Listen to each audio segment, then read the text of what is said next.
Bienvenidos a Aclaremos las Cosas, un podcast donde exploramos la ciencia, la política y todo lo relacionado con la reducción de daños del tabaco. Somos Manuel y Alejandra, tus anfitriones, y en cada episodio te explicaremos de manera clara y objetiva cómo los productos de nicotina más seguros desempeñan un papel crucial en la lucha contra el tabaquismo. ¿Listos para entender la importancia de estas alternativas y despejar mitos? ¡Empecemos!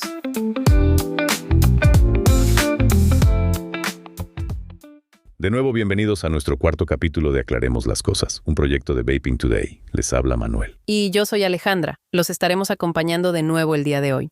En cada capítulo de Aclaremos las Cosas les traeremos temas sobre ciencia, política y otros aspectos relacionados con la reducción de daños del tabaco. Hoy vamos a sumergirnos en un tema que seguro causa curiosidad: el contenido de metales en los aerosoles de los cigarrillos electrónicos. Hay mucha información dando vueltas y puede ser difícil separar los hechos de la ficción. Para ello, tomaremos el más reciente estudio hecho por Sebastián Zulé y Roberto Sussman, una revisión crítica de la literatura reciente sobre el contenido de metales en el aerosol de cigarrillos electrónicos. Exacto. Lo interesante es que mucha gente cree que vapear libera montones de metales peligrosos, pero la realidad es mucho más compleja. Y una de las cosas que descubrimos en esta investigación es que la forma en que se prueban los cigarrillos electrónicos en el laboratorio puede distorsionar bastante la cantidad de metal que realmente liberan. Interesante. Bueno, siempre escuchamos que vapear es una alternativa menos dañina que fumar, ¿verdad? Sí, esa es la idea general. Inhalar metales no suena precisamente saludable. ¿De dónde provienen estos metales? ¿Están simplemente flotando en el aire? Bueno, no exactamente. Resulta que incluso los líquidos que se utilizan para vapear pueden contener pequeñas cantidades de metales. Y luego están los componentes del propio dispositivo. Las resistencias, los tanques, todo eso están hechos de aleaciones metálicas. Y con el tiempo, esas aleaciones pueden liberar pequeñas cantidades de esos metales en el aerosol que se inhala. Entonces este artículo de revisión es como nuestro detector de metales, ¿verdad? Exactamente. Nos ayuda a analizar la evidencia y a separar los hechos de la ficción. Me gusta esa analogía. Pero, antes de profundizar en cada estudio, hablemos de cómo vapea la gente. En realidad no hay una gran diferencia entre dar una calada rápida a un dispositivo pequeño y esas enormes nubes de vapor que algunos vapeadores producen. Por supuesto, y esa es una de las cosas que este artículo de revisión realmente destaca. Hay dos estilos principales, el de vapeo a la boca y luego al pulmón llamado MTL, y el de vapeo directo al pulmón denominado DTL. El MTL es más parecido a fumar un cigarrillo tradicional, donde inhalas una pequeña cantidad de vapor en la boca y luego lo llevas a los pulmones. Entonces es como saborear el café frente a beberlo de un trago. Exactamente. Y es una distinción importante porque afecta a la duración de las caladas y la cantidad de vapor que inhalas. Todo tiene sentido. Imagino que eso influiría en la cantidad de metales a la que te expones, ¿verdad? Absolutamente. Y aquí está lo interesante. Muchos de los estudios que analizó este artículo de revisión no siempre utilizaron parámetros de vapeo realistas. A menudo probaban dispositivos sub-ohm de alta potencia que están diseñados para el vapeo de DTL, pero utilizaban protocolo de inhalación más parecidos al vapeo. Espera, ¿estás diciendo que estaban utilizando el tipo de dispositivo equivocado para el experimento? En cierto modo, sí. Básicamente estamos forzando a estos dispositivos de alta potencia a sobrecalentarse, lo que probablemente creaba niveles artificialmente altos de metales en el aerosol. En la vida real, un vapeador no usaría un dispositivo así. El sabor sería horrible. ¡Guau! Entonces, están haciendo ver que vapear parezca más arriesgado de lo que realmente es para el usuario medio. Esa es una de las críticas que plantea este artículo. No es que los metales no sean una preocupación potencial, pero estos estudios deben reflejar cómo vapea la gente en la vida real, si queremos tener una idea precisa de los riesgos. De acuerdo. Estoy empezando a ver la polémica. Entonces, ¿cómo abordaron esto los autores del artículo? ¿Simplemente analizaron cada estudio uno por uno y señalaron todos los defectos? Lo hicieron y fueron bastante minuciosos. Pero primero establecieron algunos puntos de referencia importantes. Hablaron de los hábitos de vapeo en la vida real, como cuántas caladas da una persona promedio al día. ¿Y cuántas son? Estudios observacionales han mostrado que un vapeador promedio realiza alrededor de 250 inhalaciones al día, aunque esto puede variar bastante de persona a persona. 250 inhalaciones. Eso suena mucho. Y hablando de cantidades, ¿cómo sabemos qué nivel de metales es realmente peligroso? ¿Hay alguna forma de medirlo? Zulé y Sussman también establecieron algunos puntos de referencia toxicológicos. Puntos de referencia toxicológicos. Eso significa como la cantidad segura de un metal a la que puedes estar expuesto antes de que empiece a ser un problema. Así es. Una es la exposición diaria permitida, o PDE, que proviene de las directrices farmacéuticas. es un estándar bastante estricto. Farmacéuticas. ¿Qué tiene que ver eso con el vapeo? Bueno, es una referencia que ha establecido la industria farmacéutica y se utiliza para asegurarse de que los medicamentos sean seguros, incluso en pequeñas cantidades. Entonces, si entendemos bien, el PDE nos dice cuánto de un metal en particular podemos inhalar diariamente sin que sea peligroso para nuestra salud. Exactamente. También tenemos el MRL o nivel mínimo de riesgo que se establece para exposiciones ambientales a largo plazo. Es un límite de seguridad para la población general de concentraciones diarias continuas en el aire ambiente que pueden ser de duración diaria, intermedia o crónica. Interesante y riguroso. ¿Usaron alguna otra referencia toxicológica? Sí.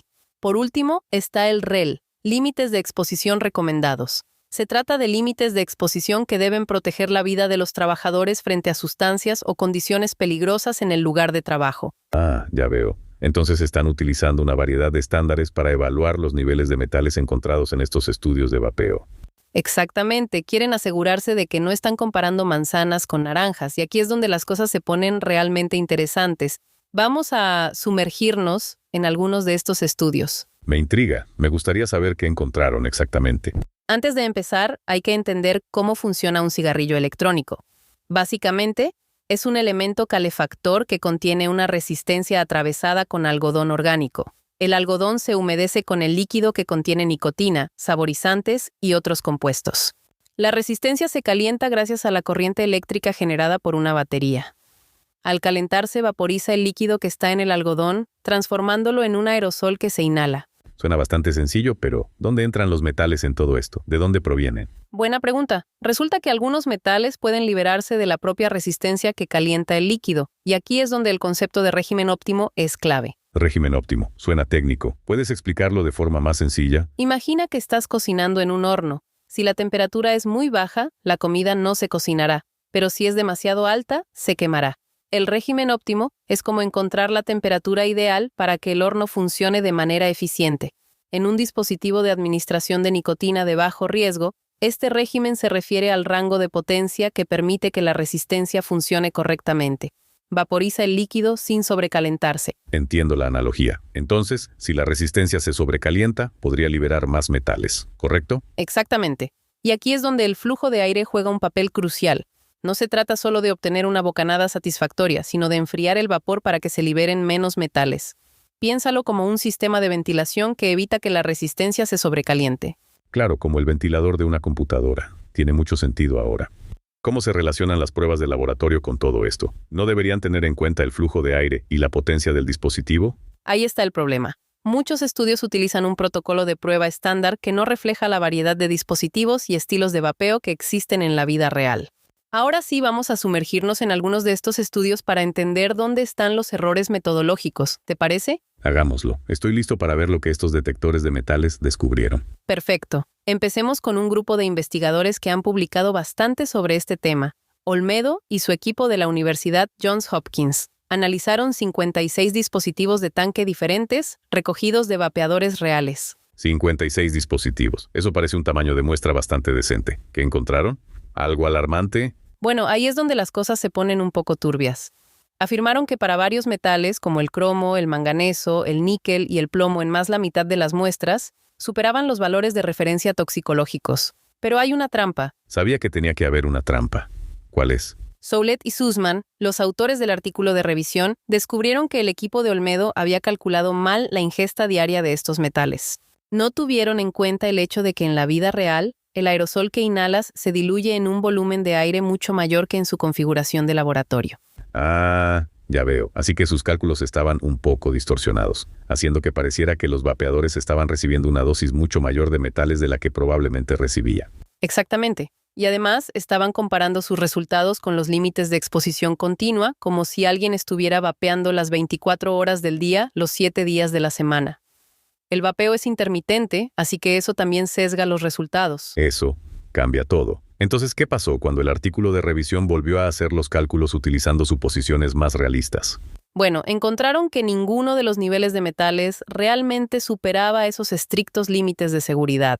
Lo más cerca que estuvieron fue con el níquel, que alcanzó alrededor del 28% de la ingesta diaria permitida. De acuerdo, eso pone las cosas en perspectiva. Pero aún así, encontraron algo de níquel, ¿verdad? ¿Eso es algo con lo que preocuparse? Esa es la pregunta del millón. Para alcanzar el límite diario de níquel, un vapeador tendría que dar la gran cantidad de 875 caladas al día. 875 caladas. Son muchas caladas. ¿Lo ves? Y aunque puede haber algunos vapeadores extremos por ahí, la mayoría de la gente no se acerca a eso. De acuerdo. Entonces, parece que este primer estudio podría haber estado exagerando el riesgo.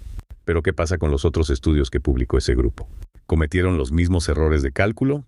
Lo hicieron. Pero esos estudios posteriores también tenían otro problema. Se centraron en dispositivos sub-ohm, los dispositivos potentes diseñados para el vapeo de MTL. Pero aún así, los probaron utilizando esos parámetros de inhalación poco realistas destinados a dispositivos de baja potencia. Entonces, básicamente estaban preparando esos dispositivos para que fallaran, creando esos niveles de metales artificialmente altos de los que hablábamos antes. Exactamente. Estaban comparando esencialmente las emisiones de un carro de carreras con las de una bicicleta. Simplemente no es una comparación justa. Ya veo. Entonces, aunque sus hallazgos podrían haber acaparado los titulares, no eran realmente representativos de cómo la gente realmente usa esos dispositivos. Precisamente. Y esto plantea un punto importante. No se trata solo de la presencia de metales. Se trata de la dosis y de cómo se compara con los límites de seguridad establecidos. Todo en el contexto de los hábitos de vapeo realistas. Tiene sentido. Entonces, hemos visto cómo un grupo de investigadores podría haber sesgado inadvertidamente la percepción de los riesgos de los metales en el vapeo. ¿Qué otras ideas desenterró este artículo de revisión? Bueno, hay otro estudio que se centró específicamente en la presencia de arsénico en el aerosol de los cigarrillos electrónicos. ¿Y sabes qué encontraron? Arsénico. Suena aterrador. Los niveles eran increíblemente bajos, incluso con un dispositivo de tanque sub-ohm. De hecho, tuvieron dificultades para detectarlo en muchos casos. ¿En serio? Eso es sorprendente. Supongo que no todos los metales son iguales en lo que respecta al vapeo. Exactamente. Y es por eso que es tan importante mirar cada metal individualmente, considerando su perfil toxicológico y los niveles encontrados en escenarios de vapeo del mundo real. De acuerdo. Tenemos errores de cálculo, parámetros de prueba poco realistas. ¿Hubo algún otro defecto metodológico que señalaran los autores de la revisión? Oh, sí. Un problema que surgió en varios estudios fue la antigüedad de los dispositivos que probaron. Algunos se compraron años antes de que se hicieran los experimentos. ¿Años? ¿Por qué harían eso? ¿No habría cambiado la tecnología para entonces? Uno pensaría que sí, y lo que es más importante, esos dispositivos podrían haber estado sujetos a corrosión o degradación durante el almacenamiento, lo que podría sesgar los resultados. Como esa vieja bicicleta oxidada en el garaje. Esos viejos dispositivos de vapeo podrían no ser la mejor representación de lo que hay actualmente en el mercado. Exacto, es como juzgar la seguridad de los carros modernos basándose en un Ford Modelo T. Creo que estoy empezando a ver un patrón aquí. Muchos de estos estudios parecen tener problemas metodológicos que podrían afectar a cómo interpretamos los riesgos de la exposición a los metales por el vapeo. Esa es una observación aguda, y es por eso que este artículo de revisión es tan valioso. No está diciendo que los metales en el vapeo no merezcan ser investigados, pero está instando a los investigadores a mejorar su juego, a utilizar métodos de prueba y análisis de datos más realistas si realmente queremos entender los riesgos potenciales. Estoy totalmente a favor de mejorar el juego. Entonces, antes de concluir esta parte de nuestra inmersión profunda, ¿hay algún otro punto destacado que quieras compartir sobre esos niveles de metales y cómo se comparan con esos límites de seguridad? Un punto importante para recordar es que esos puntos de referencia toxicológicos son increíblemente estrictos. Están diseñados para proteger a la población general, incluyendo a los grupos vulnerables de cualquier daño potencial. Tiene sentido. Y en la mayoría de los estudios, incluso en aquellos con defectos metodológicos, los niveles de metales encontrados en el aerosol de los cigarrillos electrónicos estaban muy por debajo de esos umbrales de seguridad. Es tranquilizador oír eso. Entonces, aunque todavía necesitamos más investigación, especialmente sobre los nuevos dispositivos de administración de nicotina desechables, no es momento de pulsar el botón de pánico. No por el momento. Pero es el momento de ser un poco más matizados en nuestro pensamiento. Necesitamos ir más allá de sus titulares sensacionalistas y realmente profundizar en los datos, los métodos y el contexto para comprender los verdaderos riesgos potenciales del vapeo. Bien dicho. Y en este momento vamos a tomar un respiro aquí. Pero no se vayan, queridos oyentes. Volveremos con la parte 2 de nuestra aventura sobre la presencia de metales en el vapeo, donde exploraremos aún más estudios e ideas de este fascinante documento de revisión. Estén atentos.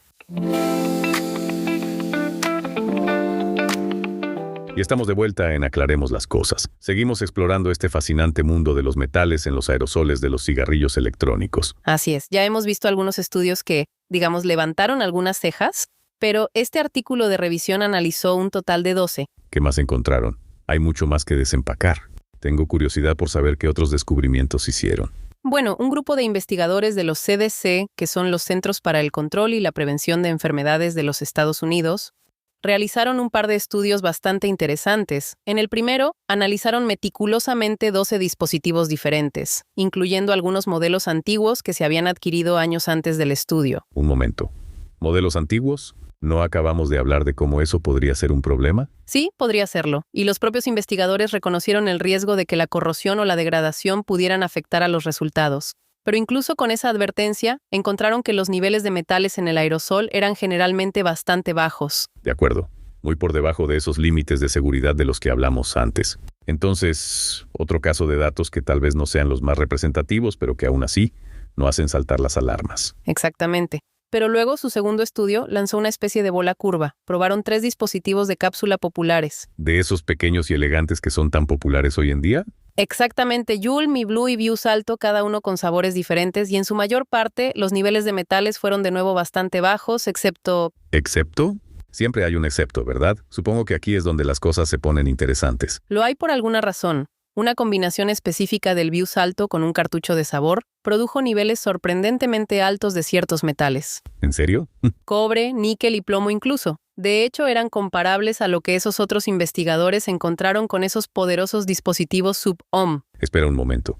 ¿Cómo puede un pequeño dispositivo de cápsula, que se supone que es de baja potencia, producir niveles de metales similares a un dispositivo que es básicamente una máquina de vapor de bolsillo? Esa es la pregunta del millón. Y para ser honesta, los investigadores no tenían una explicación clara para ello. Sugirieron posibilidades como la variabilidad entre las cápsulas o el calentamiento de los componentes internos. Pero sigue siendo un poco desconcertante. Entonces, ¿estamos hablando de un problema potencialmente serio aquí o solo una casualidad? Esa es la parte difícil. Los autores de la revisión fueron bastante críticos con este estudio, señalando que los investigadores no proporcionaron suficiente información sobre sus métodos de prueba o los cartuchos específicos que utilizaron. Es como sus programas de cocina donde omiten un paso crucial de la receta. Sin los detalles completos, es difícil saber qué pensar exactamente. Dificulta la replicación del estudio o la evaluación de si esos altos niveles de metales fueron un problema generalizado o solo unas pocas manzanas podridas, por así decirlo. Entonces, un poco de misterio por ahora. Pero si esos niveles fueran tan altos, ¿no lo habrían notado los vapeadores? ¿No sabría raro o algo así? Pensaría que sí. Y esa es otra razón por la que este hallazgo es tan desconcertante. Es posible que esos cartuchos en particular estuvieran defectuosos o hubieran sufrido algún tipo de corrosión durante el almacenamiento, lo que podría explicar los altos niveles de metales. De vuelta a esos problemas de almacenamiento. Parece que mantener esos dispositivos impecables antes de las pruebas es crucial. Y lo es. Y pone de manifiesto la importancia de la transparencia en la investigación. Cuantos más detalles proporcionen los investigadores sobre sus métodos y materiales, mejor podremos evaluar sus hallazgos y comprender las implicaciones en el mundo real. De acuerdo. Estoy tomando notas. La transparencia es clave, así que tenemos algunos hallazgos potencialmente preocupantes de los CDC, pero con algunos grandes signos de interrogación sobre ellos. ¿Qué otros estudios cubrió este artículo de revisión? Hay otro grupo de investigadores que quiero mencionar de la Universidad de California. Ya han realizado mucho trabajo sobre el diseño y los materiales utilizados en los dispositivos de vapeo. Eso suena importante. Si esos componentes son la fuente de los metales, entender cómo están hechos y cómo podrían descomponerse con el tiempo parece bastante crucial. Absolutamente, y este grupo estaba particularmente interesado en cómo los diferentes métodos de recolección de aerosoles podrían afectar a los niveles de metales detectados. Compararon 2 técnicas comunes, trampas frías e impactadores. Y descubrieron que el método del impactador era generalmente mejor para capturar esos metales más pesados. Interesante. Entonces, no se trata solo de lo que se está probando, sino de cómo se está probando. La metodología realmente importa. Precisamente, si no se utiliza la técnica adecuada, los resultados pueden ser engañosos. Estoy detectando un tema recurrente aquí, pero ¿este grupo también probó algún dispositivo avanzado? Sí, lo hicieron. Observaron una gama de dispositivos, desde modelos antiguos de segunda generación hasta un dispositivo sub-ohm más nuevo. Y lo que es más importante, intentaron utilizar parámetros de inhalación más realistas para esos dispositivos de alta potencia. De acuerdo. Por fin, algunos investigadores que entienden cómo se utilizan realmente esos dispositivos. ¿Qué encontraron? Bueno, la buena noticia es que ninguno de los niveles de metales que detectaron excedió esos límites de seguridad toxicológicos, incluso para el dispositivo sub-ohm.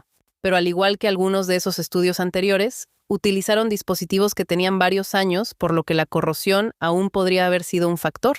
De acuerdo. Tal vez no sea perfecto, pero siguen siendo algunos puntos de datos valiosos. Y parece que al menos se estaban moviendo en la dirección correcta con esos parámetros de inhalación más realistas. Lo estaban. Y también hicieron otro punto interesante, que comparar los niveles de metales en el aerosol del vapeo con los encontrados en el humo del tabaco puede ser engañoso. ¿Por qué? ¿No se supone que vapear es una alternativa menos dañina que fumar? Lo es, pero los metales que se encuentran en el humo del tabaco y en el aerosol del vapeo provienen de diferentes fuentes y procesos. Además, los metales dominantes en cada uno son diferentes.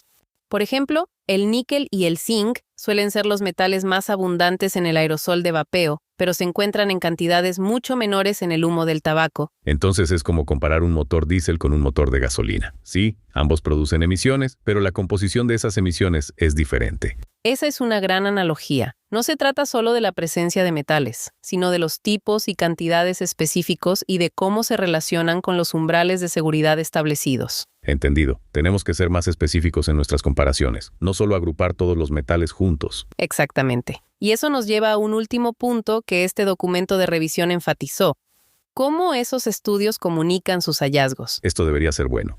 Ya hemos visto cómo algunos de esos estudios anteriores podrían haber exagerado los riesgos. Me imagino que la forma en que se presentan los resultados puede influir mucho en la percepción pública. Correcto.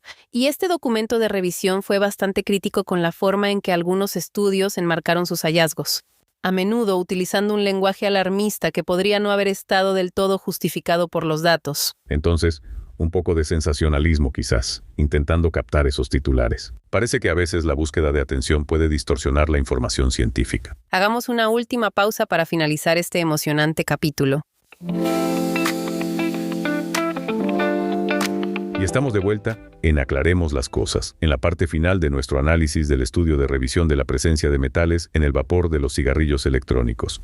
Es, hasta ahora, uno de nuestros capítulos más extensos que hemos hecho, donde hemos estado copiando información sin parar. Es cierto, pero ha sido fascinante ver cuántos matices hay en este tema, y creo que esta última sección del artículo de revisión realmente lo resume todo. Va más allá de solo criticar estudios individuales. Empiezan a hablar del panorama general. De acuerdo, entonces, ¿cuál es el panorama general cuando se trata de metales y vapeo? ¿Cuáles son las conclusiones más importantes que podemos extraer de todo esto? Bueno, plantean un punto realmente crucial. Los metales son solo una pieza del rompecabezas cuando se trata de los posibles daños del vapeo. Claro, nos hemos centrado mucho en los metales todo este tiempo, pero hay otras cosas en ese aerosol, ¿verdad? Exactamente, cosas como carbón, hilos, compuestos orgánicos volátiles, incluso partículas ultrafinas. Y las cantidades relativas de todos estos componentes pueden variar mucho dependiendo del dispositivo, el líquido, la configuración de potencia y, por supuesto, de cómo vapear. Entonces es un cóctel complejo, y apenas estamos empezando a comprender cómo interactúan todos esos ingredientes. Precisamente. Y este artículo de revisión enfatiza que necesitamos considerar los metales en ese contexto más amplio. Argumentan que algunos estudios se han centrado demasiado en los metales, exagerando potencialmente su importancia en comparación con otros componentes del aerosol del vapeo. Ya veo. Se trata de mantener las cosas en perspectiva. Pero ¿qué pasa con el argumento de la reducción de daños? ¿No se sigue considerando que vapear es menos dañino que fumar? Al final del día, esa es una de las principales razones por las que la gente cambia a el vapeo. Ese es el consenso general. Sí, y este artículo de revisión no lo discute. De hecho, señalan que para los fumadores que intentan dejar de fumar, vapear puede ser una herramienta realmente valiosa. Entonces no están diciendo tiren sus dispositivos de vapeo, sino que seamos inteligentes al evaluar los riesgos. Exactamente. Reconocen que vapear no está libre de riesgos, pero la evidencia sugiere que es significativamente menos dañino que fumar, que es responsable de millones de muertes en todo el mundo cada año. Bien, creo que ahora estoy empezando a ver el panorama completo. Los metales son un factor, pero deben considerarse junto con todos los demás componentes del aerosol del vapeo y dentro del contexto más amplio de la reducción de daños en comparación con el tabaquismo. Exactamente. Y eso nos lleva a la pregunta del millón. ¿Qué significa toda esta información para ti? Se trata de estar informado y tomar decisiones conscientes, y este artículo de revisión ha hecho un gran trabajo al exponer los hechos, las incertidumbres y la necesidad de más investigación. Me sumo a lo que dices, y agregaría que han destacado la importancia del pensamiento crítico, de no solo aceptar los titulares al pie de la letra, sino de realmente profundizar en la evidencia y la metodología detrás de esas afirmaciones. Totalmente de acuerdo. Excelente reflexión. Y en ese sentido, creo que es hora de que demos cierre a esta inversión profunda. Ha sido un viaje fascinante a través del mundo de los metales en los cigarrillos electrónicos. Sí, de acuerdo, pero antes de despedirnos, me gustaría dejar a nuestros oyentes con unas últimas preguntas para reflexionar. Me encantan las preguntas finales. Adelante. Hemos hablado de los estudios analizados en este estudio de revisión y de su manera de ser difundidos. Las preguntas son, ¿por qué estos estudios han sido alarmistas y han sido difundidos de una manera masiva y sensacionalista? ¿Qué intención hay de desacreditar al vapeo como herramienta de reducción de daños? ¿Por qué estudios como el de Soulet y Sussman no son ampliamente difundidos? Esas son preguntas muy interesantes y profundas. Por eso, en Aclaremos las Cosas, damos espacio para dar a conocer estos estudios que permiten a nuestros oyentes tomar decisiones informadas sobre su salud.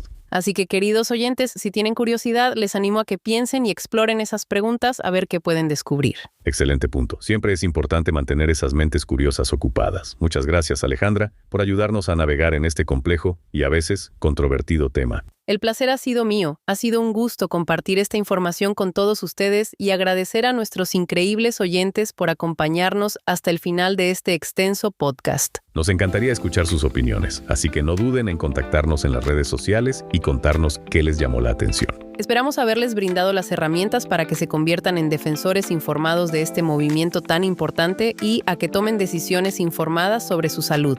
No olviden visitar nuestra página web thevapingtoday.com, donde encontrarán información actualizada sobre ciencia, política y otros aspectos relacionados con la reducción de daños asociados al consumo de tabaco. Antes de despedirnos, los invitamos a seguirnos en su plataforma de podcast preferida, ya sea Spotify, Apple Podcasts o la que más les guste. Suscríbete para que no te pierdas nuestros próximos episodios. Y para entrar en acción en la defensa de la reducción de daños, pueden ingresar a thevapingtoday.com/aclaremos las cosas. Gracias por acompañarnos. Nos vemos en nuestro próximo capítulo para otra fascinante exploración del mundo de la reducción de daños.